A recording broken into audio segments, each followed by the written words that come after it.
Hello friends, आज के इसमें हम करंट अफेयर्स 2026 के मोस्ट इम्पॉर्टेंट क्वेश्चंस को डिस्कस करने वाले हैं। जैसे कि आपको पता है, किसी भी कॉम्पिटिटिव एग्जाम्स में आप बैठते हैं तो वहाँ पर करंट अफेयर्स का रोल बहुत ज़्यादा रहता है। तो उसी को ध्यान में रखते हुए यहाँ पर हम जनवरी महीने में जो मोस्ट इम्पॉर्टेंट क्वेश्चन बन सकते हैं उन सबको यहाँ शामिल किया है। तो वीडियो को ध्यान से देखना है, हर क्वेश्चन आपके एग्ज़ाम के लिए बहुत ही इंपॉर्टेंट है। तो वीडियो का देखने के बाद आप इसका PDF भी मिल जाएगा, डिस्क्रिप्शन में लिंक दे देंगे, आप PDF डाउनलोड कर लीजिएगा। उसके लिए ज़रूरी सबसे पहले वीडियो को लाइक और चैनल सब्सक्राइब जरूर कर लीजिए। चैनल को सब्सक्राइब करके रखेंगे तो आने वाले जितने भी वीडियो रहेंगे वो देख पाएंगे और अपना तैयारी अच्छे से कर पाएंगे। तो चलिए फ्रेंड्स, डिस्कशन को स्टार्ट करते हैं। यहाँ पर सबसे पहला क्वेश्चन देख सकते हैं, विश्व की सबसे लंबी एक्सप्रेसवे सुरंग तियानसांग सेंगली सुरंग किस देश में स्थित है, पूछा गया है। तो यहाँ पर ऐसा भी क्वेश्चन पूछ सकता है, विश्व की सबसे लंबी एक्सप्रेसवे सुरंग कौन सी है। तो इसका नाम आपको याद रखना है, ये तियानसान सेंगली सुरंग। ये किस देश में स्थित है, तो ये है आपका चाइना में स्थित है, यानी चीन में स्थित है। इसके बारे में और डिटेल देख लेते हैं। यह सुरंग सिंजियांग क्षेत्र में, यानी कहाँ पर स्थित है, सिंजियांग क्षेत्र में स्थित है। इसकी लंबाई 22.13 किलोमीटर है और यह दुर्गम पर्वतीय क्षेत्रों को जोड़ती है और चीन के बुनियादी ढांचे की ये बड़ी उपलब्धि है। तो इस तरह से ये क्वेश्चन, जो क्वेश्चन नंबर 1 है आपका, वेरी इंपॉर्टेंट क्वेश्चन है, आपके आने वाले एग्जाम में जरूर पूछा जाएगा, तो उसको आपको याद कर लेना है। अगला क्वेश्चन है, स्वीडिश अकेडमी की नई अस्थाई सचिव किसे बनाया गया है। तो ये है ऑप्शन 20 का सही आंसर हो जाएगा इंग्रिड कार्लबर्ग। ऑप्शन 20 का सही आंसर हो जाएगा। स्वीडिश अकेडमी नोबेल साहित्य पुरस्कार भी देती है। जैसा कि आपको पता है, जो साहित्य का नोबेल पुरस्कार जो मिलता है वो स्वीडिश अकेडमी द्वारा दिया जाता है।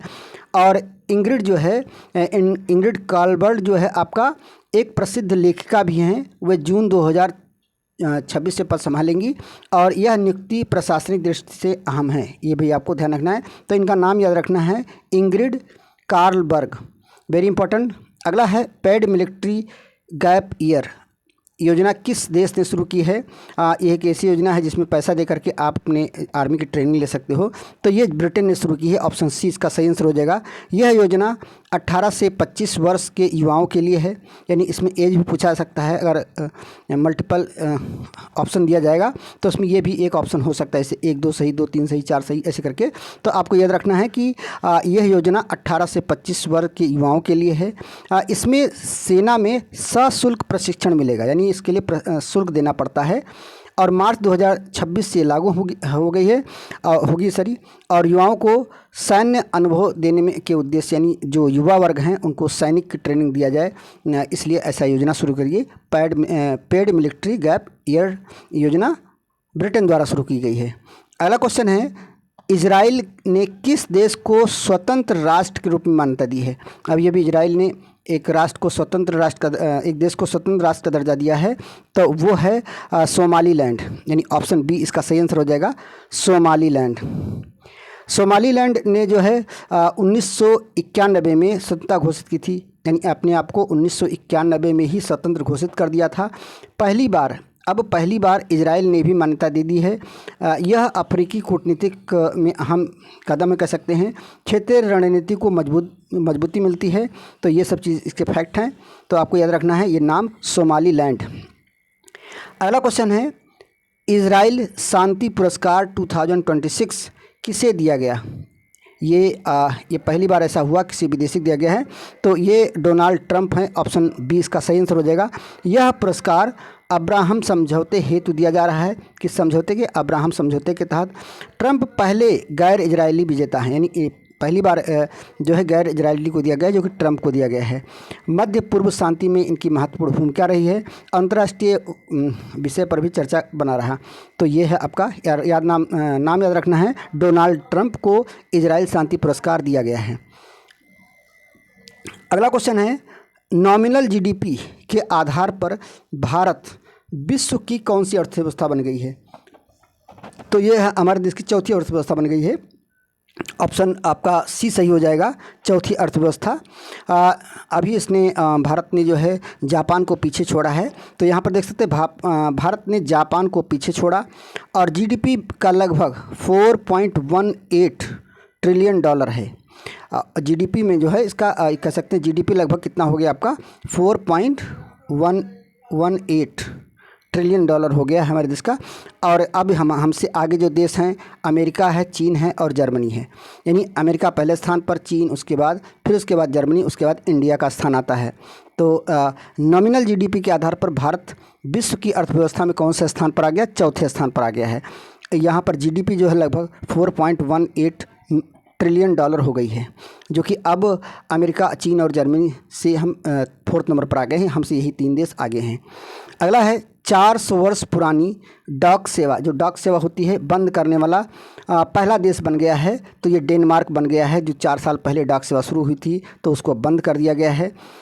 डिजिटल संचार से पत्र कम हुए हैं और पोस्ट नॉड सेवा बंद कर दी गई है। 1624 में ये डाक सेवा शुरू हुई थी, यानी ये 1624 यानी 400 साल पहले की बात हो रही है। तो तब ये शुरू की गई थी, अब ये बंद कर दिए हैं। यह डिजिटल प्रशासन का एक उदाहरण कह सकते हैं। अगला क्वेश्चन है INS बागशीर में यात्रा करने वाली पहली महिला राष्ट्रपति कौन बनी है? तो हमारे देश की अब प्रेजेंट में जो है द्रौपदी मुर्मू जी बनी हैं। उन्होंने कारवार नौसैनिक अड्डे पर यात्रा की है। वे दूसरे राष्ट्रपति हैं जिन्होंने पनडुब्बी में यात्रा की है। इससे पहले जो है पहले राष्ट्रपति माननीय कलाम जी थे जो थे, और उसके बाद में ये बनी हैं। ये सैन्य सम्मान का प्रतीक है कह सकते हैं। तो ये याद रखना है, राष्ट्रपति मुर्मू जी। अगला क्वेश्चन है DRDO ने 1 जनवरी 2026 को कौन सा स्थापना दिवस मनाया है? तो पूछा गया है यहाँ पर। तो 68वां स्थापना दिवस मनाया है। ऑप्शन बी इसका सही आंसर हो जाएगा। DRDO की स्थापना हुई थी 1958 में। 1958 में इसकी स्थापना हुई थी। यह रक्षा अनुसंधान संस्था है और इसका मोटो जो है वलस्य मूलम विज्ञानम, इसका ये मोटो भी याद रख लेना है। और आत्मनिर्भर रक्षा में योगदान देना इसका प्रमुख उद्देश्य है। तो अभी 68वां जन्मदिवस मनाया है, इसका स्थापना दिवस सॉरी। अगला है ड्रोन ऑपरेशन हेतु गठित सेना इकाई का नाम क्या है? पूछा गया है। तो ये भैरव बल है। तो इसका ऑप्शन बी सही आंसर हो जाएगा, भैरव बल। ड्रोन ऑपरेशन हेतु गठित सेना इकाई का नाम क्या है? भैरव बल। यह विशेष ड्रोन यूनिट है और निगरानी व खुफिया कार्य करती है। आधुनिक युद्ध में इसका उपयोग के लिए उपयोगी है। सीमा सुरक्षा को ये मजबूती प्रदान करेगी। तो ये आपका ड्रोन ऑपरेशन, तो आपको याद रखना है भैरव बल ड्रोन ऑपरेशन हेतु गठित सेना की एक इकाई है। अगला क्वेश्चन है भारत ऑस्ट्रेलिया ECTA समझौता का पूर्ण नाम, यानी आपका फुल फॉर्म पूछा गया है। तो economic cooperation and trade agreement होता है इसका। ये फुल फॉर्म पूछ सकता है एग्जाम में। तो ऑप्शन इसका सही आंसर हो जाएगा। ECTA का फुल फॉर्म जो होता है economic cooperation and trade agreement है। यह भारत और ऑस्ट्रेलिया के बीच व्यापार का समझौता एक प्रकार से कह सकते हैं। 2022 से ही लागू हुआ था। कई वस्तुओं पर शुल्क घटाया गया इसमें और द्विपक्षीय व्यापार को इससे बढ़ावा मिलेगा। तो इस तरह से आपको याद रखना economic cooperation and trade agreement ECTA का फुल फॉर्म है। अगला क्वेश्चन है भारत का पहला सौर मिशन जो आदित्य है किस बिंदु पर स्थापित है? तो कह सकते L1 बिंदु पर है। तो L1 पृथ्वी सूर्य के बीच स्थित है, वहीं पर यह आदित्य सौर मिशन जो है बिंदु स्थापित है। और यहाँ से निरंतर सूर्य का अध्ययन संभव है, यानी इस जगह से आप सन का जो है स्टडी कर सकते हैं। इसरो का यह पहला सौर मिशन है। अंतरिक्ष मौसम अध्ययन में भी सहायक होगा ये। तो इस तरह से इंपॉर्टेंट क्वेश्चन होता है, साइंस टेक का क्वेश्चन है। अगला है अग्नि 5 मिसाइल किस श्रेणी में आती है? तो आपको पता है ये इंटर कॉन्टिनेंटल बैलिस्टिक मिसाइल है, यानी एक देश से दूसरे देश तक एक कंटिनेंट से दूसरे कंटिनेंट तक इससे मार कर सकते हैं। इंटर कॉन्टिनेंटल बैलिस्टिक मिसाइल है। अग्नि 5 की रेंज जो है 5000 प्लस किलोमीटर है, यानी 5000 से ज़्यादा दूरी तक ये मार करने में क्षमता रखती है और परमाणु भी ले जाने में सक्षम है। और भारत की सामरिक शक्ति को बढ़ाती है इससे, यानी इससे बढ़ेगा। और DRDO द्वारा ये विकसित किया गया सबसे बड़ी बात है, हमारे देश का द्वारा निर्मित है। तो ये इंपॉर्टेंट क्वेश्चन है। अग्नि 5 मिसाइल किस श्रेणी का है? तो ये इंटर कॉन्टिनेंटल बैलिस्टिक मिसाइल है। अगला क्वेश्चन है PM सूर्य घर मुफ्त बिजली योजना का उद्देश्य क्या है? तो ये है रूफटॉप सोलर को बढ़ावा देना, यानी अपने छतों पर जो है सोलर पैनल लगा दिए तो इससे क्या होगा? बिजली की बचत होगी। तो यहाँ पर देख सकते हैं इस योजना से घरेलू सोलर लगाया जाएगा, यानी इस योजना के तहत जो है आपके घरों में सोलर पैनल लगाया जाएगा और 300 यूनिट तक मुफ्त बिजली का लक्ष्य रखा गया है। बिजली बिल में कमी आएगी इससे और हरित ऊर्जा को भी प्रोत्साहन मिलेगा। तो आपको याद रखना है ये क्वेश्चन, पीएम सूर्य घर मुफ्त बिजली योजना का उद्देश्य क्या है? तो रूफटॉप सोलर को बढ़ावा देना। अगला क्वेश्चन है, जनवरी 2026 में भारत का विदेशी मुद्रा भंडार लगभग कितना है? तो जनवरी 2026 के डाटा के अकॉर्डिंग जो है 620 अरब डॉलर है। कितना है? 620 अरब डॉलर। आरबीआई विदेशी मुद्रा भंडार जारी करता है। कौन जारी करता है? आरबीआई द्वारा जारी किया जाता है।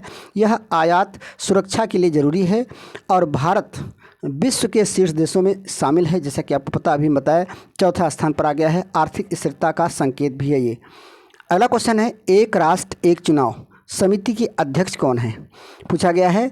तो रामनाथ कोविंद जी जो हैं इस समिति के चेयरमैन हैं। तो इसका आंसर हो जाएगा ऑप्शन बी, रामनाथ कोविंद जी।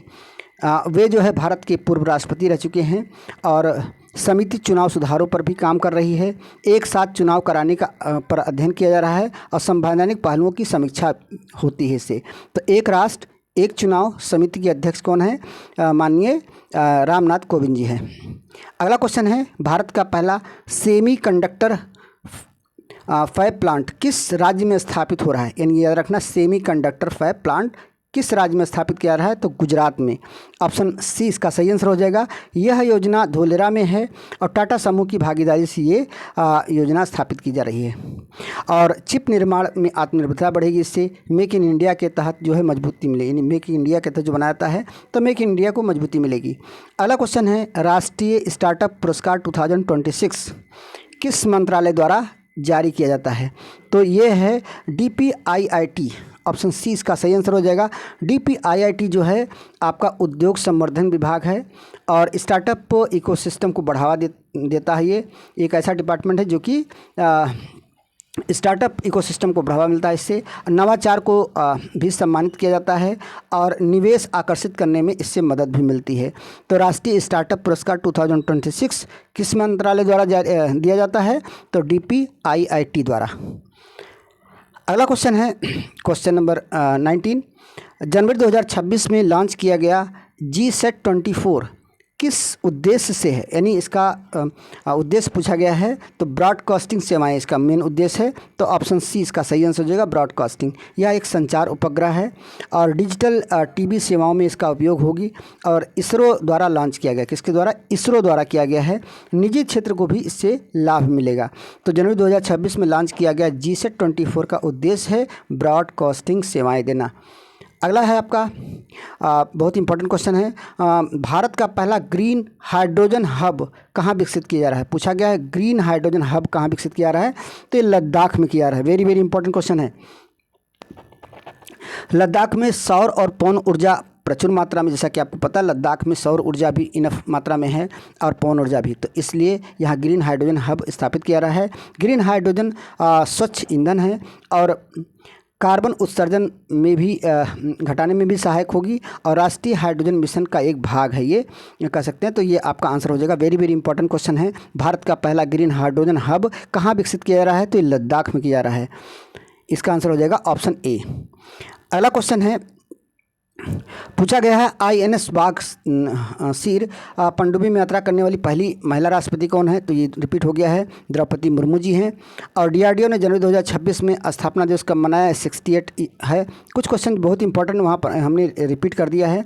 और यहाँ पर आप देख सकते हैं जनवरी 2026 में भारत की सबसे बड़ी सार्वजनिक बैंक कौन सी है? तो ये SBI है। ऑप्शन सी इसका सही आंसर हो जाएगा। SBI परिसंपत्तियों के आधार पर सबसे बड़ी जो बैंक है। SBI यह सार्वजनिक क्षेत्र का एक बैंक है। राष्ट्रीय अर्थव्यवस्था में इसकी अहम भूमिका है और डिजिटल बैंकिंग में ये अग्रणी है। तो इसलिए यहाँ पर कह सकते हैं जनवरी 2026 में भारत की सबसे बड़ी सार्वजनिक बैंक कौन बन गई है? तो SBI, state bank of India. अगला क्वेश्चन है, राष्ट्रीय मतदाता दिवस कब मनाया जाता है? तो राष्ट्रीय मतदाता दिवस जो है 25 जनवरी को। 25 जनवरी को राष्ट्रीय मतदाता दिवस मनाया जाता है। यह निर्वाचन आयोग द्वारा मनाया जाता है। किसके द्वारा? निर्वाचन आयोग द्वारा मनाया जाता है। मतदाता जागरूकता बढ़ाने हेतु इसका मेन उद्देश्य होता है मतदाताओं के बीच में जागरूकता बढ़ाना। इलेक्शन कमीशन ऑफ इंडिया की स्थापना इस दिन से जुड़ा हुआ है 25 जनवरी को, और लोकतंत्र को इससे मजबूती मिलती है। तो इसी उद्देश्य से ये 25 जनवरी को राष्ट्रीय मतदाता दिवस के रूप में मनाया जाता है। अगला क्वेश्चन है, जनवरी 2026 में भारत का कौन सा शहर ग्लोबल स्मार्ट सिटी इंडेक्स में शीर्ष स्थान पर है? वेरी वेरी इंपॉर्टेंट क्वेश्चन ये भी है। तो ये है बेंगलोर। बेंगलोर टेक्नोलॉजी का हब है, जैसा कि आपको पता है टेक्नोलॉजी सबसे ज़्यादा बेंगलोर में कह सकते हैं। स्मार्ट इंफ्रास्ट्रक्चर में अग्रणी भी है, डिजिटल सेवाएं भी मजबूत है, और विश्व रैंकिंग में भी सुधार हुआ है। तो इसलिए ग्लोबल स्मार्ट सिटी इंडेक्स में जो है बेंगलोर प्रथम स्थान पर कह सकते हैं, शीर्ष स्थान पर है। अगला क्वेश्चन है, जनवरी 2026 में भारत फ्रांस संयुक्त सैन्य अभ्यास जो हुआ है उसका नाम क्या है? तो ये अभ्यास शक्ति है। आपका ऑप्शन सी इसका सही आंसर हो जाएगा, अभ्यास शक्ति। यह जो है थल सेना का द्विपक्षीय अभ्यास, यानी भारत और फ्रांस के बीच में जो थल सेना का युद्धाभ्यास है। भारत और फ्रांस इसमें दोनों भाग लेते हैं, जिससे इस सैन्य अभ्यास में भारत की सेनाएँ और फ्रांस की सेनाएँ, दोनों की सेनाएँ जो थल सेनाएँ हैं, थल सैनिक हैं, वो भाग लेते हैं। और सैन्य समन्वय इससे बढ़ाने का मेन उद्देश्य है। रणनीतिक साझेदारी को भी मजबूती मिलती है। तो इस तरह से आप कह सकते हैं अभ्यास शक्ति इसका नाम रखा गया है। अगला है, जनवरी 2026 में जारी हैप्पी सिटी इंडेक्स में भारत का शीर्ष शहर कौन सा पूछा गया है? तो ये इंदौर है। तो इसका सही आंसर हो जाएगा इंदौर। जनवरी 2026 में जारी हैप्पी सिटी इंडेक्स में भारत का इंदौर शहर पहले स्थान पर है। और इंदौर स्वच्छता में अग्रणी रहा है, सारी सुविधाएं बेहतर हैं, नागरिक संतुष्टि उच्च है, और नगर प्रशासन का भी अच्छा उदाहरण है कह सकते हैं। तो इंदौर को पहले स्थान पर दिया गया है। अगला क्वेश्चन है, खेलो इंडिया यूथ गेम का आयोजन किस राज्य में किया गया? वेरी वेरी इंपॉर्टेंट क्वेश्चन है। तो ये मध्य प्रदेश में किया गया है। ये एग्जाम में पूछे जाने की ज़्यादा संभावना है, तो उसको आप याद रखिएगा। खेलो इंडिया यूथ गेम 2026 का आयोजन किस शहर में हुआ? तो ये मध्य प्रदेश में हुआ। राज्य सरकार ने इसकी मेज़बानी की है। युवा प्रतिभाओं को मंच मिला इससे। राष्ट्रीय खेल विकास का इसका लक्ष्य रखा गया है, और खेलो इंडिया योजना का एक हिस्सा है। तो खेलो इंडिया यूथ गेम 2026 का आयोजन कहाँ किया गया है? मध्य प्रदेश में। अगला क्वेश्चन है, भारत का पहला AI आधारित ट्रैफिक प्रबंधन शहर कौन सा बना है? ये भी इंपॉर्टेंट क्वेश्चन है। तो ये है हैदराबाद। हैदराबाद इसका सही आंसर हो जाएगा। AI से ट्रैफिक सिग्नल नियंत्रित होते हैं, यातायात जाम कम करने में इससे मदद मिलती है। स्मार्ट सिटी पहल से जुड़ा हुआ यह है, और डिजिटल गवर्नेंस में इसका एक उदाहरण कह सकते हैं। तो भारत का पहला AI आधारित ट्रैफिक प्रबंधन शहर कौन सा है? हैदराबाद। Very important question. अगला क्वेश्चन है, जनवरी 2026 में भारत का राष्ट्रीय बालिका दिवस कब मनाया गया? तो ये 24 जनवरी को मनाया गया है। ऑप्शन सी इसका सही आंसर हो जाएगा। बालिकाओं के अधिकारों पर जोर दिया जाता है इसमें, और लैंगिक समानता को भी बढ़ावा मिलता है। तो ये आपका जनवरी 2026 में भारत का राष्ट्रीय बालिका दिवस 24 जनवरी को मनाया जाता है। और सरकारी जागरूकता कार्यक्रम भी इसमें होते हैं, और समावेशी विकास का उद्देश्य है इसका। अगला क्वेश्चन है, भारत का पहला कार्बन न्यूट्रल जिला कौन सा घोषित किया गया है? यहाँ पर पूछा गया कार्बन न्यूट्रल जिला। वेरी इंपॉर्टेंट क्वेश्चन है, आपको याद रखना है। ये इडुक्की है। इडुक्की इसका ए ऑप्शन सही हो जाएगा। केरल राज्य में स्थित इडुक्की में स्थित है। इडुक्की जो है केरल राज्य में स्थित है। और नवीकरण ऊर्जा का व्यापक उपयोग हुआ।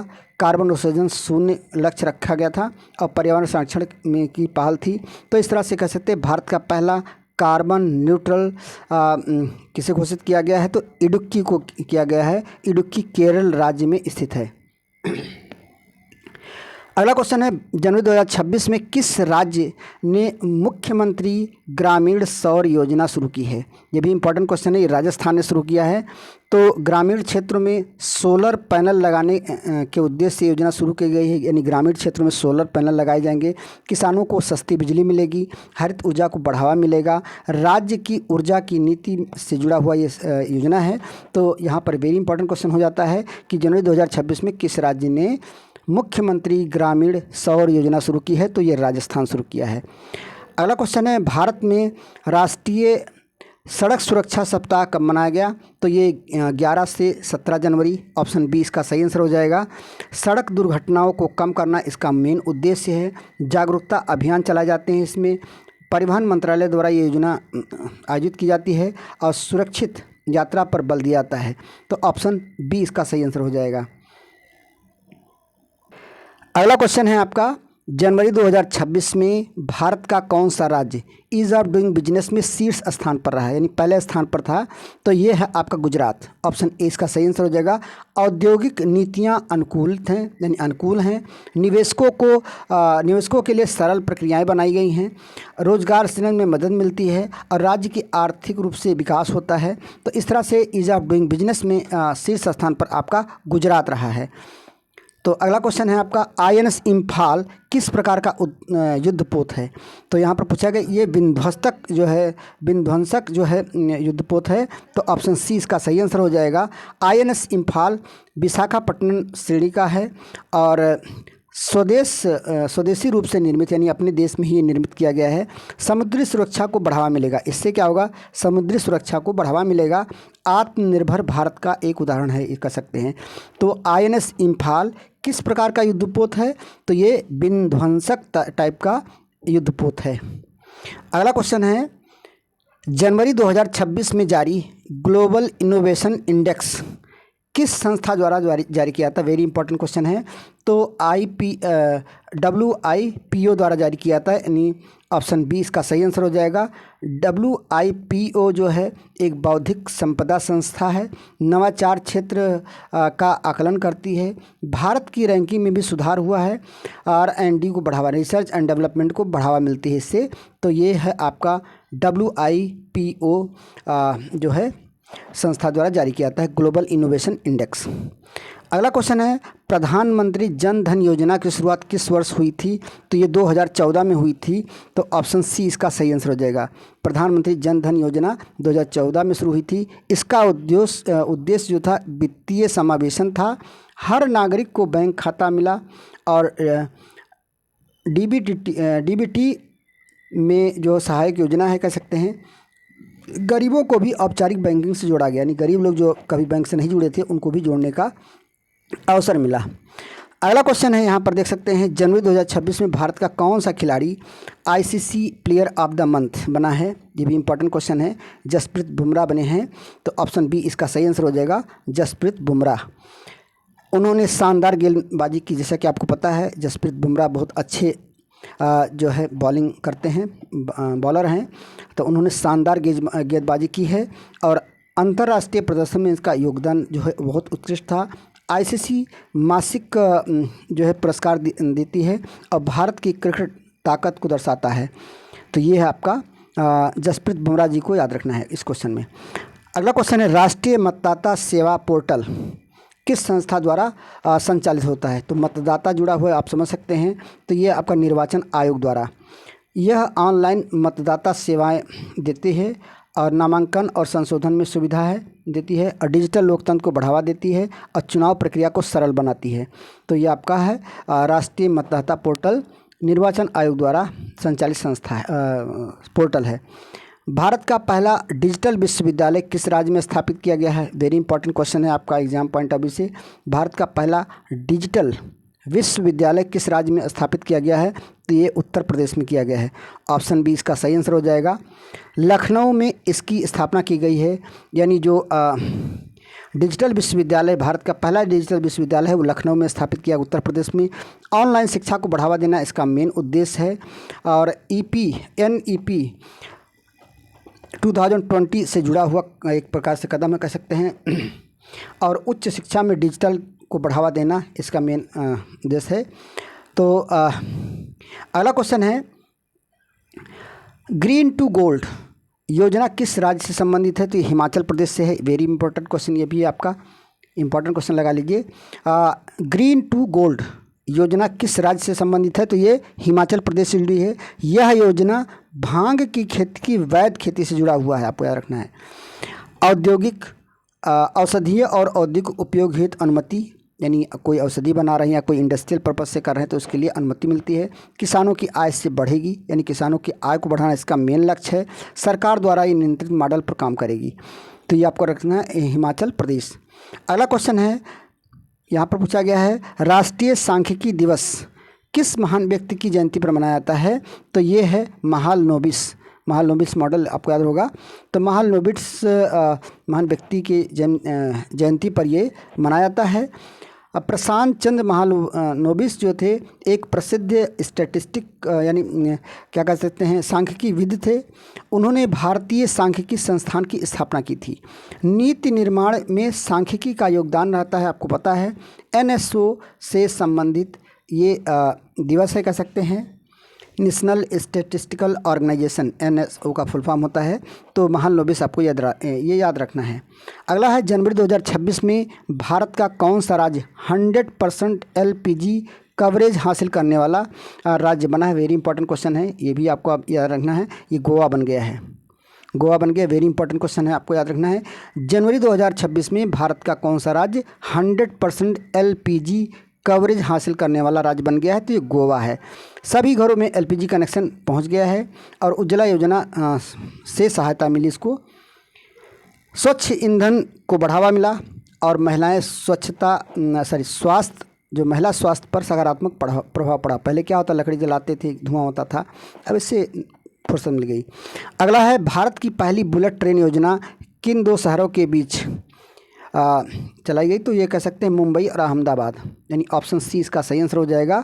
भारत की पहली बुलेट ट्रेन परियोजना किन दो राज्यों के बीच है? तो मुंबई और अहमदाबाद के बीच में। ऑप्शन सी इसका सही आंसर हो जाएगा। यह हाई स्पीड रेल परियोजना है और जापान की सहायता से बन रही है, यानी इसका निर्माण जो है जापान के सहयोग से किया जा रहा है और समय और ईंधन की इससे बचत होगी। आधुनिक परिवहन को भी बढ़ावा मिलेगा इससे, यानी कम टाइम में आप जल्दी पहुंच जाएंगे। अगला क्वेश्चन है भारत टेक्स 2026 का मुख्य उद्देश्य क्या है? तो ये टेक्सटाइल निर्माण को बढ़ावा देना इसका मेन उद्देश्य है। तो ऑप्शन बी इसका सही आंसर हो जाएगा। यह वैश्विक टेक्सटाइल योजना का आयोजन है। भारतीय कपड़ा उद्योग को मंच मिलता है इससे, यानी जो इंडियन जो इंडस्ट्री है टेक्सटाइल इंडस्ट्री उसको बढ़ावा मिलेगा। निर्यात निवेश को भी बढ़ाने का लक्ष्य रखा गया है और MSME सेक्टर का को भी लाभ इससे मिलेगा। तो इसका आंसर हो जाएगा ऑप्शन बी, टेक्सटाइल निर्माण को बढ़ावा मिलेगा। अगला क्वेश्चन है जनवरी 2026 में भारत का कौन सा शहर सबसे स्वच्छ शहर घोषित, यानी सबसे स्वच्छ शहर है? तो ये भोपाल इसका सही आंसर हो जाएगा ऑप्शन सी। यह स्वच्छ सर्वेक्षण के आधार पर इसका चयन हुआ है। ठोस अपशिष्ट प्रबंधन में बेहतर रहा है। नगर प्रशासन की भूमिका भी अहम रही है। स्वच्छ भारत मिशन का परिणाम है, कह सकते हैं। तो ये है आपका सबसे स्वच्छ शहर कौन सा है? भोपाल। अगला क्वेश्चन है INS विक्रांत किस प्रकार का पोत है? पूछा गया है INS विक्रांत किस प्रकार का पोत, वेरी इंपॉर्टेंट ये भी है। तो यह आपका विमान वाहक पोत है। तो ऑप्शन इसका डी सही आंसर हो जाएगा, विमान वाहक पोत। INS विक्रांत स्वदेशी विमान वाहक पोत है। भारतीय नौसेना की ताकत को बढ़ाना है इससे और समुद्री सुरक्षा में इसकी अहम भूमिका होती है। आत्मनिर्भर भारत का एक प्रतीक है, कह सकते हैं। तो INS विक्रांत किस प्रकार का पोत है? ये विमान वाहक पोत है। अगला क्वेश्चन है जनवरी 2026 में किस राज्य ने मुख्यमंत्री लाडली बहन योजना का विस्तार किया है? यहाँ पूछा गया है मुख्यमंत्री लाडली बहन योजना। तो ये मध्य प्रदेश द्वारा शुरू की गई, ऑप्शन सी इसका सही आंसर हो जाएगा। योजना महिलाओं को आर्थिक सहायता देती है, यानी इस योजना के तहत महिलाओं को सहायता मिलती है आर्थिक रूप से। प्रत्यक्ष लाभ अंतरण किया जाता है। महिला सशक्तिकरण इसका प्रमुख लक्ष्य है। राज्य की सामाजिक नीति से जुड़ा हुआ ये मुद्दा है, कह सकते हैं। तो मुख्यमंत्री लाडली बहना योजना जो है मध्य प्रदेश द्वारा शुरू की गई, यानी उसको विस्तार किया गया। अगला क्वेश्चन है राष्ट्रीय पर्यटन दिवस, यानी भारत में राष्ट्रीय पर्यटन दिवस कब मनाया जाता है? तो 25 जनवरी को मनाया जाता है। ऑप्शन बी इसका सही आंसर हो जाएगा। पर्यटन के महत्व को उजागर किया जाता है इससे। रोजगार सृजन में पर्यटन की महत्वपूर्ण भूमिका होती है। सरकार प्रचार प्रसार करती है इसमें। आर्थिक विकास से जुड़े हुए क्षेत्रों से जुड़ा होता है, यानी राष्ट्रीय पर्यटन दिवस 25 जनवरी को मनाया जाता है। अगला क्वेश्चन है क्वेश्चन नंबर 50, जनवरी 2026 में भारत का कौन सा शहर डिजिटल लैंडिंग में अग्रणी रहा? पूछा गया है। तो ये हो गया SBI, state bank of India. SBI है आपका। तो SBI का डिजिटल प्लेटफॉर्म व्यापक है। यूनो ऐप से ऋण सेवाएं भी दी जाती हैं। ग्रामीण और शहरी दोनों क्षेत्रों में पहुंच होती है। डिजिटल बैंकिंग को बढ़ावा देना इसका मुख्य उद्देश्य है। अगला क्वेश्चन है 51। जनवरी 2026 में भारत का कौन सा राज्य स्टार्टअप फ्रेंडली स्टेट घोषित किया है? यानी स्टार्टअप फ्रेंडली स्टेट घोषित हुआ है, तो यह तेलंगाना। ऑप्शन डी इसका सही आंसर हो जाएगा। तेलंगाना में स्टार्टअप नीति मजबूत है, यानी स्टार्टअप बड़ी आसानी से स्टार्ट किया जा सकता है, कोई चीज़ काम किया जा सकता है। हैदराबाद प्रमुख टेक हब है। नवाचार को सरकारी समर्थन मिला है और रोजगार से में इसकी वृद्धि होती है इससे। तो यहाँ पर इसका आंसर हो जाएगा तेलंगाना। ऑप्शन डी इसका सही आंसर हो जाएगा। अगला क्वेश्चन है भारत की पहली ऑफशोर विंड एनर्जी पॉलिसी किस मंत्रालय से संबंधित है?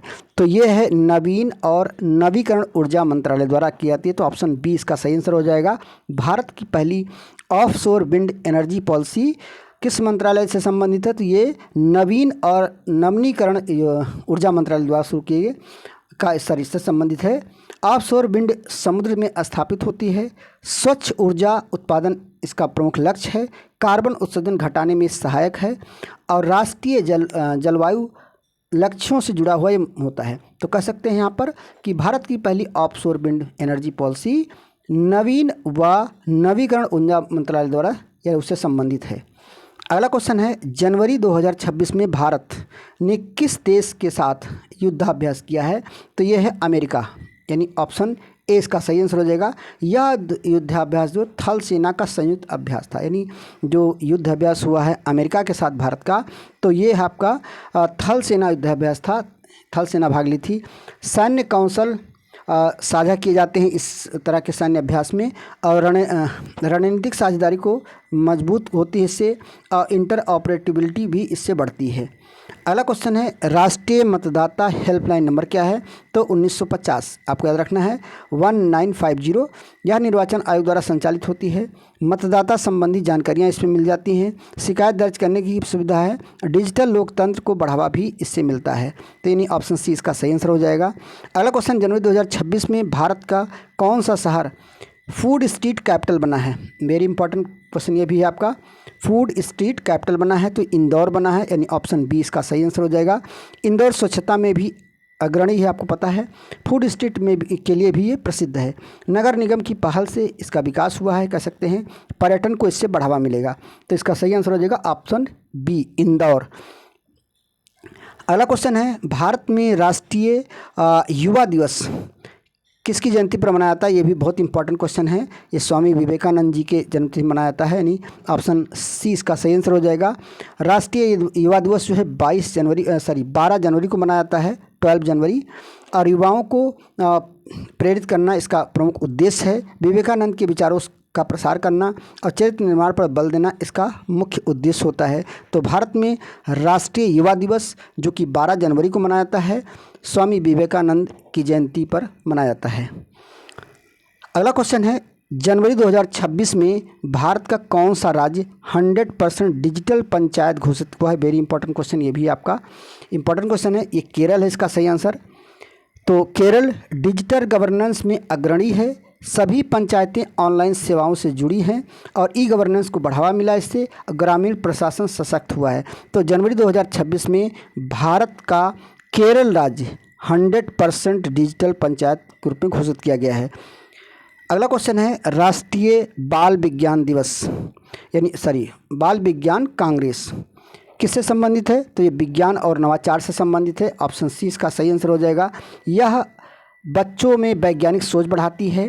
छात्र अपने प्रोजेक्ट प्रस्तुत करते हैं। शिक्षा क्षेत्र को बढ़ावा मिलती है और भविष्य में वैज्ञानिक तैयार किए जाते हैं। तो अभी हमने बोला राष्ट्रीय विज्ञान दिवस कब मनाता है, इसको आप कमेंट बॉक्स में बताएं ज़रूर अगर आपको आता है। तो राष्ट्रीय विज्ञान दिवस कब मनाया जाता है, तो इसका आंसर अगर आपको आता है तो कमेंट बॉक्स में इसका जवाब जरूर दीजिएगा। तो यहाँ पूछा गया राष्ट्रीय बाल विज्ञान कांग्रेस किससे संबंधित है? तो विज्ञान व नवाचार से संबंधित है। अगला क्वेश्चन है जनवरी 2026 में भारत का कौन सा बैंक ग्रीन फाइनेंस में अग्रणी रहा? यहाँ पर तो ये है SBI, state bank of India. Green project को ऋण दिया जाता है। सतत विकास को समर्थन है। ESG लक्ष्य इसका फोकस है और बैंकिंग में हरित पहल इसका मेन उद्देश्य है। तो इसका आंसर हो जाएगा SBI, option B.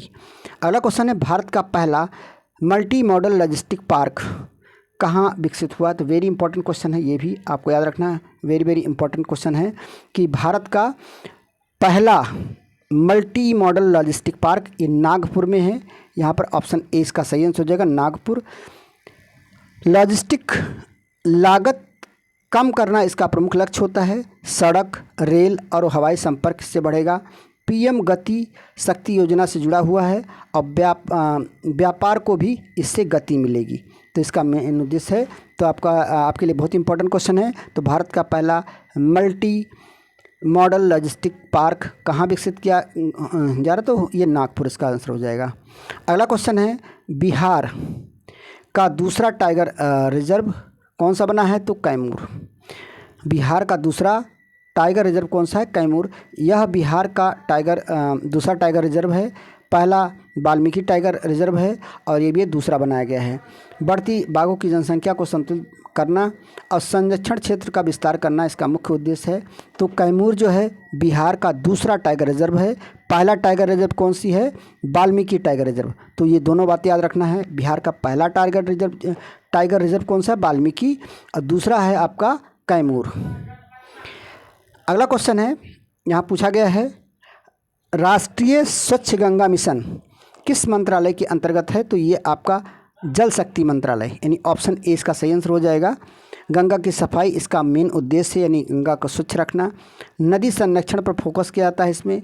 Sewage treatment परियोजना में शामिल है। नमामि गंगे से जुड़ा हुआ है, नमामि गंगे से जुड़ा हुआ है। तो राष्ट्रीय स्वच्छ गंगा मिशन किस मंत्रालय द्वारा? तो जल शक्ति मंत्रालय द्वारा। अगला क्वेश्चन है, जनवरी 2026 में भारत का कौन सा खेल राष्ट्रीय खेल घोषित किया गया है? तो आपको याद रखना है हॉकी। हॉकी हमारा राष्ट्रीय खेल है। हॉकी का ऐतिहासिक महत्व है। ओलंपिक में भारत ने कई पदक जीते हैं। खेल संस्कृति को बढ़ावा मिलता है इससे, और युवाओं में इसकी रुचि बढ़ती है। अगला है, प्रधानमंत्री कौशल विकास योजना का उद्देश्य क्या है? तो ये भी इम्पोर्टेंट क्वेश्चन है। कौशल प्रशिक्षण देना इसका मेन उद्देश्य है। तो ऑप्शन बी इसका सही आंसर हो जाएगा। जैसे कि आपको योजना से ही नाम से पता है, कौशल विकास। तो ये कौशल विकास यानी कौशल प्रशिक्षण से संबंधित है। युवाओं को रोजगार योग्य बनाना, यानी युवा जो है रोजगारपरक बने, और मुफ्त प्रशिक्षण दिया जाता है इसमें, और उद्योग की मांग के अनुसार कौशल सिखाए जाते हैं। बेरोजगारी इससे कम होगी, यानी बेरोजगारी कम करने में मदद मिलेगी। स्किल डेवलपमेंट किया जाता है। अगला क्वेश्चन है, जनवरी 2026 में भारत की जनसंख्या अनुमानित कितनी हुई है? तो 142 करोड़, यानी ऑप्शन सी इसका सही आंसर हो जाएगा। जनवरी 2026 के हिसाब से भारत जो है, हम जानते हैं विश्व की सबसे बड़ी जनसंख्या वाला देश है। आपको ये बताना है कि हमारे इंडिया में किस राज्य की सबसे ज़्यादा जनसंख्या है। कमेंट बॉक्स में आप ज़रूर बताएं। अगर आपको आता है तो आपको ये बताना है कि भारत में किस राज्य में सबसे ज़्यादा जनसंख्या, किस राज्य की जनसंख्या सबसे ज़्यादा है, बताना है कमेंट बॉक्स में। आगे बढ़ते हैं। भारत विश्व की सबसे बड़ी जनसंख्या वाला देश है और युवा आबादी भी यहाँ सबसे ज़्यादा है। आर्थिक अवसरों के साथ चुनौतियाँ भी यहाँ पर हैं और जनसंख्या नीति पर भी जोर दिया जाता है। तो ये आपका 142 करोड़ हो चुका है, कह सकते हैं। अगला क्वेश्चन है, भारत का पहला स्मार्ट पोर्ट कौन सा है? तो मुंद्रा, ऑप्शन बी इसका सही आंसर हो जाएगा। मुंद्रा पोर्टल जो है निजी क्षेत्र का है। डिजिटल तकनीकी का उपयोग होता है इसमें, और तेज़ कार्गो हैंडलिंग होती है। लॉजिस्टिक में सुधार हुआ इससे। तो ये आपका पहला स्मार्ट पोर्ट कौन सा है? मुंद्रा, ऑप्शन बी इसका सही आंसर हो जाएगा। अगला है, राष्ट्रीय महिला आयोग की स्थापना कब हुई थी? तो ये 1992 में हुई थी राष्ट्रीय महिला आयोग की स्थापना। तो ऑप्शन सी इसका सही आंसर हो जाएगा। यह महिलाओं के अधिकारों की रक्षा करता है, कानूनी सहायता और सलाह को निवारण करता है, कह सकते हैं कानूनी सहायता देता है, और कोई शिकायत होती है तो उसका निवारण करता है। स्वायत्त संवैधानिक संस्था, एक निकाय कह सकते हैं। महिला सशक्तिकरण में इसकी प्रमुख भूमिका है। तो ये है राष्ट्रीय महिला आयोग की स्थापना कब हुई थी? 1992 में।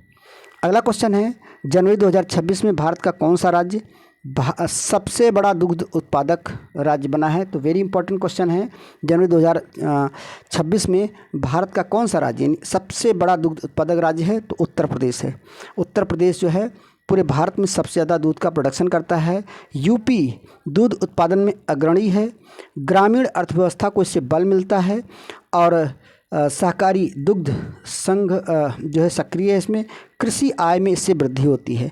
तो यहाँ पर आपको याद रखना है, कमेंट बॉक्स बताना है कि दूसरे स्थान पर कौन है। यानी भारत में दूध प्रोडक्शन में सबसे पहले स्थान पर कह सकते हैं, फर्स्ट रैंक पर आपका यूपी है। तो दूसरे स्थान पर कौन सा है आपको कमेंट बॉक्स में बताना है। अगला क्वेश्चन है, राष्ट्रीय ऊर्जा संरक्षण दिवस कब मनाया जाता है? तो ये 14 जनवरी को मनाया जाता है। ऑप्शन सी इसका सही आंसर हो जाएगा। ऊर्जा को बचत करना यानी ऊर्जा की बचत करना, ऐसी जागरूकता फैलाना इसका उद्देश्य है। BEE द्वारा आयोजित होती है। नवीकरण ऊर्जा को इससे बढ़ावा मिलता है और सतत विकास इसका प्रमुख लक्ष्य है। तो ऊर्जा संरक्षण दिवस कब मनाता है? 14 जनवरी को। अगला क्वेश्चन है, जनवरी 2026 में भारत का कौन सा राज्य सबसे बड़ा मोबाइल निर्माता बना है? तो आप लोग मोबाइल बहुत चलाते हैं तो आपको याद रखना है, सबसे बड़ा मोबाइल निर्माता कौन सा बना है? तो ये उत्तर प्रदेश। उत्तर प्रदेश में मोबाइल का प्रोडक्शन सबसे ज़्यादा है कह सकते हैं। तो जनवरी 2026 में भारत का उत्तर प्रदेश राज्य है सबसे बड़ा मोबाइल निर्माता बना है।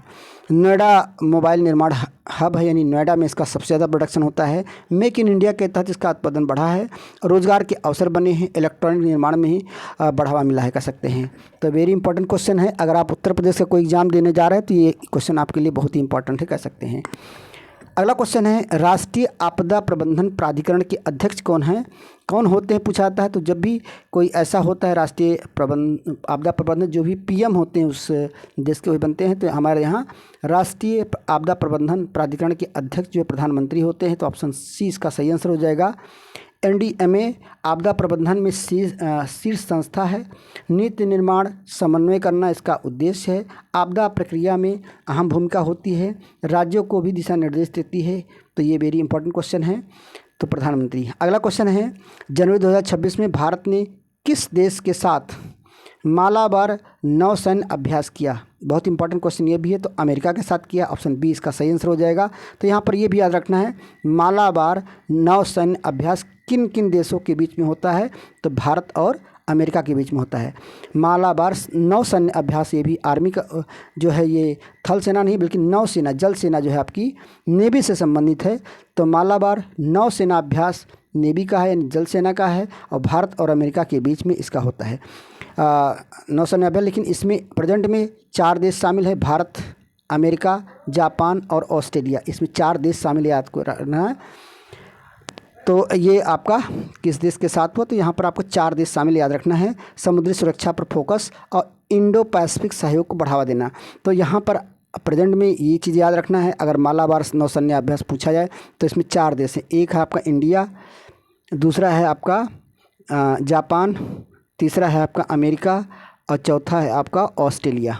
ठीक है, तो ये 4 देश इसमें शामिल होते हैं और ये समुद्री सुरक्षा पर फोकस इनका करना होता है। अगला, राष्ट्रीय मत्स्य दिवस कब मनाया जाता है? तो ये है 10 जनवरी। 10 जनवरी को मत्स्य क्षेत्र को बढ़ावा देने के लिए इसको मनाया जाता है। और नीली अर्थव्यवस्था, जैसे का आपको पता है नीली क्रांति किससे संबंधित है आपको बताना है कमेंट बॉक्स में। नीली अर्थव्यवस्था से जुड़ा हुआ है, मछुआरों की आय से बढ़ती है और सतत मत्स्य पालन को बढ़ावा मिलता है। आप कमेंट बॉक्स बताइए नीली क्रांति किससे संबंधित है। अगला क्वेश्चन है, जनवरी 2026 में भारत का कौन सा राज्य सबसे बड़ा गेहूं उत्पादक राज्य रहा है? यानी गेहूं के प्रोडक्शन में पहले स्थान पर कौन सा? वेरी इंपॉर्टेंट क्वेश्चन है। तो ये उत्तर प्रदेश रहा है। यूपी कृषि उत्पादन में अग्रणी है। उत्पादन यानी उपजाऊ भूमि और सिंचाई सुविधा के कारण यहाँ पर गेहूं का प्रोडक्शन या धान का प्रोडक्शन बहुत ज़्यादा कह सकते हैं। सबसे पहले स्थान पर तो नहीं है चावल में, लेकिन गेहूं का प्रोडक्शन सबसे ज़्यादा कह सकते हैं और चावल भी अच्छी खासी होती है यहाँ पर। और उपजाऊ भूमि है और खाद्य सुरक्षा में इसका योगदान है, किसानों की आय से बढ़ती है। तो यहाँ पर पूछा गया है भारत का कौन सा राज्य गेहूं उत्पादन में कौन सा पहले स्थान पर, शीर्ष पर कौन सा है? तो आपका ये है आपका उत्तर प्रदेश।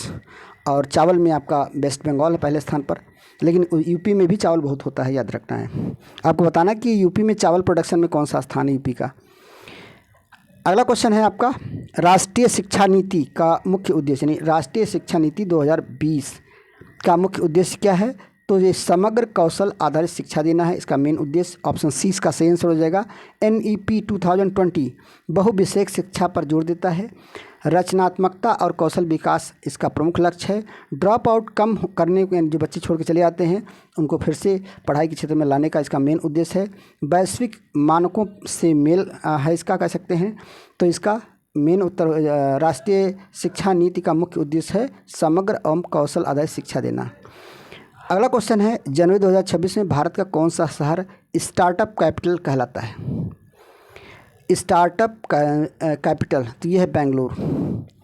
बेंगलुरु में सर्वाधिक स्टार्टअप है। IT व इनोवेशन का केंद्र है ये बेंगलुरु। निवेशकों की मजबूत स्थिति है। रोजगार के अवसर अधिक है यहाँ पर, इसलिए ऐसा है। तो इसका आंसर हो जाएगा बेंगलुरु। अगला क्वेश्चन है, प्रधानमंत्री आवास योजना ग्रामीण का उद्देश्य क्या है? यानी ग्रामीण क्षेत्र में जो प्रधानमंत्री आवास योजना चलाई जा रही है इसका मुख्य उद्देश्य क्या है? इसका मेन उद्देश्य है ग्रामीण जो गरीब हैं उनको पक्का घर प्रदान करना, यानी पक्का घर उनको भी देना, इसका मेन उद्देश्य है। तो ऑप्शन सी इसका सही आंसर हो जाएगा। वेरी इंपॉर्टेंट क्वेश्चन है, ये भी एग्जाम पॉइंट ऑफ से। तो ग्रामीण क्षेत्रों में आवास की सुविधा दी जाती है। DBT के माध्यम से सहयोग मिलती है। जीवन स्तर में सुधार होता है। सार्वजनिक समावेशन बढ़ावा मिलता है। इसका ये सब चीज़ें हैं, आपको याद रखना है। अगला क्वेश्चन है क्वेश्चन नंबर 78, पूछा गया जनवरी 2026 में भारत का कौन सा बैंक सबसे अधिक शाखाओं वाला बैंक बन गया है? तो SBI।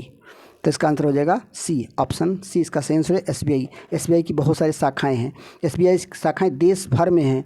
ग्रामीण क्षेत्रों में भी कह सकते हैं इनकी गहरी पहुंच हो चुकी है और वित्तीय समावेशन में भी अग्रणी भूमिका निभाती है। सरकारी योजनाओं का इसका प्रमुख जो माध्यम कह सकते हैं। तो प्रेजेंट में भारत में सबसे ज़्यादा शाखाओं वाला जो बैंक है वो SBI, state bank of India है। अगला है, राष्ट्रीय विज्ञान दिवस कब मनाया जाता है? तो ये 28 जनवरी को मनाया जाता है। अभी हमने क्वेश्चन पूछा था राष्ट्रीय विज्ञान दिवस कब मनाया जाता है। आप में से बहुत से कैंडिडेट जो दिए होंगे अपना मिला लीजिए आंसर। 28 जनवरी को मनाया जाता है। CV रमन की खोज से जुड़ा हुआ यह है राष्ट्रीय विज्ञान दिवस। रमन प्रभाव की खोज इसी दिन हुई थी। अब वैज्ञानिक सोच को बढ़ावा देना इसका मुख्य उद्देश्य है। विज्ञान शिक्षा को प्रोत्साहन मिलता है इससे। तो राष्ट्रीय विज्ञान दिवस कब मनाया जाता है? 28 जनवरी को। अभी हमने पीछे के क्वेश्चन में पूछा था, कमेंट बॉक्स में आप लोगों को जवाब देना था राष्ट्रीय विज्ञान दिवस कब मनाया जाता है। तो आपका आंसर यहाँ मिल गया। अगर आपने सही जवाब दिया है तो एक बार जो है फिर से कमेंट बॉक्स में जाइए कि हमारा लिखिए कि हमारा जवाब सही रहा। अगला क्वेश्चन है, जनवरी 2026 में भारत का कौन सा राज्य सबसे बड़ा चावल उत्पादक देश है? यहाँ चावल उत्पादक राज्य बना है। तभी हमने पूछा था कि आपको बताना है कि चावल में सबसे अग्रणी कौन है। तो ये आपका उत्तर प्रदेश हो गया है। यहाँ देख सकते हैं उत्तर प्रदेश। भारत का कौन सा राज्य सबसे बड़ा चावल उत्पादक राज्य बना? तो ये आपका उत्तर प्रदेश। यूपी कृषि विविध में अग्रणी है। सिंचाई सुविधाएं बेहतर हुई। खाद्य सुरक्षा में योगदान। किसानों को आजीविका से जुड़ी हुई है। तो ये आपका आंसर हो जाएगा। इस क्वेश्चन में हमें थोड़ा डाउट है कह सकते हैं, लेकिन क्योंकि चावल प्रोडक्शन में सबसे ज़्यादा वेस्ट बंगाल का रहा है अभी तक। अभी ये नया डाटा चेंज हुआ तो उसको आप एक बार मिला लीजिएगा। हेनली पासपोर्ट इंडेक्स 2026 में भारत की रैंकिंग कौन सी है? वेरी इंपॉर्टेंट क्वेश्चन है, इसको आपको याद रखना है। 80वें रैंक पर है। यह यात्रा स्वतंत्रता को मापता है। अब तो 80 रैंक पर है। भारत 55 देशों में वीज़ा फ्री यात्रा कर सकता है। रैंक में मामूली सुधार हुआ। सिंगापुर इसमें शीर्ष स्थान पर है। ये आपको याद रखना है। पहले स्थान पर सिंगापुर है, हमारा 80वें स्थान पर है। यानी ये कह सकते हैं हमारी स्थिति बहुत ज़्यादा अच्छी नहीं है, बहुत ज़्यादा ख़राब कह सकते हैं। 80वें रैंक पर सिंगापुर पहले स्थान पर है। अब आप अनुमान लगा सकते हैं हमारी स्थिति क्या है। अगला क्वेश्चन है, 500 सिंगल्स मैच जीतने वाली पहली भारतीय शटलर कौन बनी? वेरी इंपॉर्टेंट क्वेश्चन है। तो ये है PV सिंधु। PV सिंधु है। Very important question. ये क्वेश्चन आपके एग्जाम में जरूर पूछा जाएगा, ये ध्यान रखना है। PV सिंधु होगा। सिंधु 2 बार की ओलंपिक विजेता हैं, ओलंपिक पदक विजेता हैं। यह ऐतिहासिक उपलब्धि है। उन्होंने 700 प्लस मैच खेले हैं। भारतीय बैडमिंटन को वैश्विक पहचान मिली है इससे। तो ये क्वेश्चन आपके लिए वेरी वेरी इंपॉर्टेंट क्वेश्चन है, कह सकते हैं। 500 सिंगल मैच जीतने वाली पहली भारतीय शटलर कौन है? PV सिंधु। अगला क्वेश्चन है आपका, खेलो इंडिया मैच विच गेम्स 2026 मेज़बानी किस केंद्र शासित प्रदेश या कह सकते हैं की है? तो ये दीव है। दमन दीव सुना होगा, तो दीव है इसका आंसर सही है। सॉरी, इसमें सी आंसर दीव। ये खेल जो होता है घोगला बीच और द्वीप में आयोजित होता है। एक बीच का नाम कह सकते हैं जहाँ पर आयोजित होता है। जनवरी 1 5 to 10 में इसका चला है, मतलब ये गेम। और यह गेम का दूसरा संस्करण है। बीच स्पोर्ट को बढ़ावा देना इसका प्रमुख उद्देश्य, यानी जो बीच होते हैं वहाँ पर ये खेलते हैं। खेलो इंडिया बीच गेम्स 2026 की पदक विजेता में कौन सा राज्य जो है शीर्ष स्थान पर रहा? तो कर्नाटक रहा। इसमें कर्नाटक इसका सही आंसर हो जाएगा। ये भी इंपॉर्टेंट क्वेश्चन है। जितने क्वेश्चन हम यहाँ पर शामिल किए हैं बहुत ही इंपॉर्टेंट है। आने वाले एग्जाम में यहाँ से क्वेश्चन आपको देखने को ज़रूर मिलेगा, आप देख लीजिएगा। इसलिए आपको हर क्वेश्चन ठीक से पढ़ना है। इसका आंसर हो जाएगा कर्नाटक। कर्नाटक ने इसमें कुल 11 पदक जीते, जिसमें 3 स्वर्ण भी शामिल है। तमिलनाडु दूसरे स्थान पर रहा।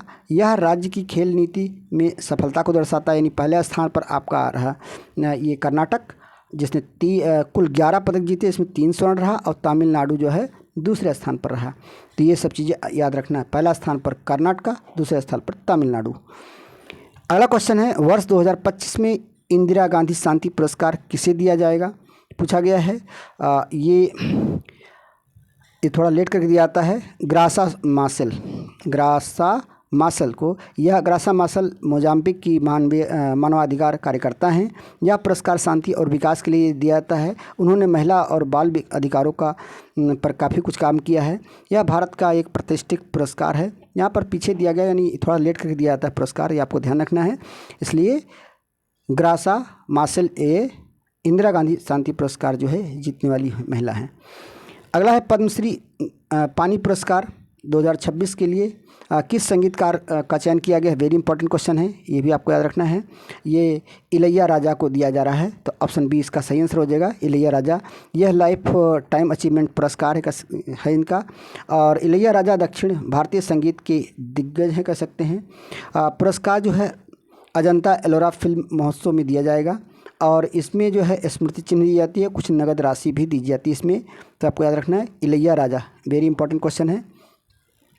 अंतर्राष्ट्रीय क्रिकेट में 10,000 रन बनाने वाली दूसरी भारतीय महिला कौन बनी है? तो ये स्मृति मंधाना। यहाँ पर आपको याद रखना है ये दूसरी भारतीय महिला हैं जिन्होंने 10,000 रन बनाया है। तो ये स्मृति मंधाना है। बहुत अच्छी खिलाड़ी हैं। इन्होंने यह उपलब्धि दिसंबर 2025 में ही हासिल की थी। मिताली जो है मिताली राज के बाद ये पहले स्थान पर मिताली राज हैं, दूसरे स्थान पर स्मृति मंधाना, यानी पहले स्थान पर ये मिताली राज का स्थान है। दूसरे में यह है, जैसा कि हमने बताया दूसरी भारतीय महिला कौन है, तो ये स्मृति मंधाना, पहले स्थान पर मिताली राज हैं। ये आक्रामक सलामी बल्लेबाज हैं, यानी ताबड़तोड़ बल्लेबाजी करती हैं। यह भारतीय महिला क्रिकेट टीम में बड़ी उपलब्धि है, कह सकते हैं। तो ये दोनों याद रखना है। पहले स्थान पर आपका मिताली राज हैं और दूसरे स्थान पर पहुंच गई है स्मृति मंधाना, जो कि अंतर्राष्ट्रीय क्रिकेट में 10,000 रन बनाने वाली महिला बनी है। Very important question. अगला क्वेश्चन है, भारत की पहली बैडमिंटन खिलाड़ी कौन है?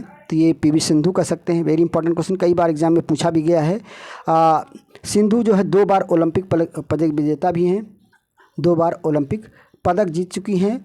उन्होंने 700 से अधिक सिंगल्स मैच खेले हैं। यह उपलब्धि विश्व स्तर पर दुर्लभ कह सकते हैं। वे BWF एथलीट्स कमीशन की अध्यक्ष भी हैं। यहाँ पर ये भी बात याद रखना है। पीवी सिंधु बहुत इंपॉर्टेंट है, हमने पिछले भी क्वेश्चन में बताया था। अगला क्वेश्चन है, नीति आयोग के निर्यात तैयारी सूचकांक EPI 2024 में बड़े राज्यों में कौन सा पहला रहा? तो ये आपका महाराष्ट्र रहा। ऑप्शन सी इसका सही आंसर हो जाएगा।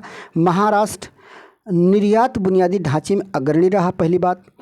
तमिलनाडु दूसरे स्थान पर, यानी इस निर्यात तैयारी की सूचकांक में पहले स्थान पर महाराष्ट्र और दूसरे स्थान पर तमिलनाडु है। यहाँ पर याद रखना, तमिलनाडु दूसरे स्थान पर है, पहले स्थान पर महाराष्ट्र, दूसरे स्थान पर तमिलनाडु। ठीक है। सूचकांक 70 संकेतों पर आधारित होता है। कितने संकेतों पर आधारित है? 70 जो पैरामीटर्स होते हैं उस पर आधारित होती है। यह राज्यों की वैश्विक प्रतिस्पर्धा को दर्शाता है, यानी कंपटीशन को दर्शाता है। अगला क्वेश्चन है, एशिया विनिर्माण सूचकांक 2026 में भारत का कौन सा स्थान रहा? तो बहुत पीछे है इंडिया, भी कह सकते हैं। 6ठे स्थान पर है आपका। सही आंसर हो जाएगा। एशिया निर्माण सूचकांक में भारत का स्थान कौन सा है? 6ठा स्थान, 6th रैंक है आपका इंडिया का। यह सूचकांक डेजन सेरा जारी करता है, द्वारा जारी किया, तो ये नाम भी आपको याद रखना है। इसमें चीन पर पहले स्थान पर है, चाइना हमसे कितना आगे देख सकते हैं, चाइना प्रथम स्थान पर है, और हमारा देश, इतना बड़ा देश, हर तरीके से कह सकते हैं छठे स्थान पर है। भारत के में विनिर्माण क्षमता बढ़ रही है धीरे धीरे, निवेश आकर्षण में भी सुधार दिखा है इसमें। अगला है रेस्पॉन्सिबल नेशन इंडेक्स 2026 में भारत की रैंक कौन सी है, यानी पूछा गया है रिस्पॉन्सिबल नेशंस इंडेक्स 2026 में भारत की रैंकिंग पूछा गया है, तो ये 16वीं रैंक है। ऑप्शन 20 का सही आंसर हो जाएगा। यह सूचकांक 154 देशों को रैंक करता है, यानी इसमें 154 देश शामिल होते हैं। भारत 16वें स्थान पर है। नागरिक गरिमा सामाजिक न्याय मापदंड है इसका, कह सकते हैं। भारत के रैंक में कुछ सुधार हुआ है इसमें, और सिंगापुर इसमें प्रथम स्थान पर है, ये आपको याद रखना है। सिंगापुर पहले स्थान पर है। हमारे देश का रैंक जो है 16वां है। वेरी इंपॉर्टेंट क्वेश्चन है, आपको याद रखना है, IMP क्वेश्चन है। हेनली पासवर्ड इंडेक्स में भारत का कौन सा स्थान है, ये 80वां स्थान। ये क्वेश्चन हमें रिपीट करते हैं ताकि आपको याद हो जाए। तो ये अभी हम बहुत पीछे हैं। भारतीय पासपोर्ट 55 देशों में वीज़ा फ्री, यानी हम इंडियन जो पासपोर्ट है 55 देशों में वीज़ा फ्री आप ट्रैवल कर सकते हैं। यह एक यात्रा स्वतंत्रता को दर्शाता है। भारत की स्थिति में कुछ सुधार हुआ है, स्थिर रहे कह सकते हैं। और सिंगापुर व जापान शीर्ष स्थान पर हैं। देख लीजिए सिंगापुर और जापान कितना छोटा देश है लेकिन पहले स्थान पर हैं। तो ये सब चीज़ें हमें समझने की ज़रूरत पड़ेगी। अगला है, भारत किस देश को पीछे छोड़कर दुनिया की चौथी सबसे बड़ी अर्थव्यवस्था बन गई। जैसा कि हमने बताया, इंडिया जो है जापान को पीछे छोड़ करके पहले चौथे स्थान पर आ गया है। तो यहाँ पर आंसर हो जाएगा आपका जापान को पीछे किया है। भारत की नॉमिनल GDP जो है 4.18 ट्रिलियन पहुँच गई है। और शीर्ष देश इनके ऊपर जो है हमारे देश से आगे जो है अमेरिका है, चीन है और जर्मनी। अभी जो है अमेरिका, चीन और जर्मनी के बाद हमारा रैंक चौथा है। हमने जापान को पीछे छोड़ दिया है। यह आर्थिक वृद्धि का संकेत है। भारत एशिया में सबसे तेज़ी से उभरता देश है, कह सकते हैं, उभर रहा है। अगला क्वेश्चन है क्वेश्चन नंबर 94। वर्ष 2025 में देश का पहला बाल विवाह मुक्त जिला कौन सा बना है। तो ये बन गया है बालोद, यानी ऑप्शन 20 का सही आंसर हो जाएगा। यह छत्तीसगढ़ में स्थित है। कहाँ पर स्थित है? छत्तीसगढ़ में स्थित है। बहुत इंपॉर्टेंट क्वेश्चन है। इस तरह के क्वेश्चन आपके एग्जाम में पूछे जाते हैं। जो पूछा था पहला, देश का पहला, तो यह आपका छत्तीसगढ़ में स्थित है। सामाजिक जागरूकता जो होते हैं ये संभव है, और SDG 5.3 के लक्ष्य से जुड़ा हुआ है। यह अन्य जिलों में के लिए मॉडल है, कह सकते हैं, रोल मॉडल है, कह सकते हैं। तो ये आपका लिए इम्पोर्टेंट क्वेश्चन हो जाता है। अगला है, नीति आयोग के निर्यात तैयारी सूचकांक 2024 में बड़े राज्यों में कौन सा पहले स्थान पर। तो ये महाराष्ट्र क्वेश्चन, इसको हमने डिस्कस कर चुका है, दोबारा रिपीट किया ताकि आपको याद हो जाए। महाराष्ट्र है। महाराष्ट्र बुनियादी ढांचे में अग्रणी है। दूसरे स्थान पर जो आता तमिलनाडु है।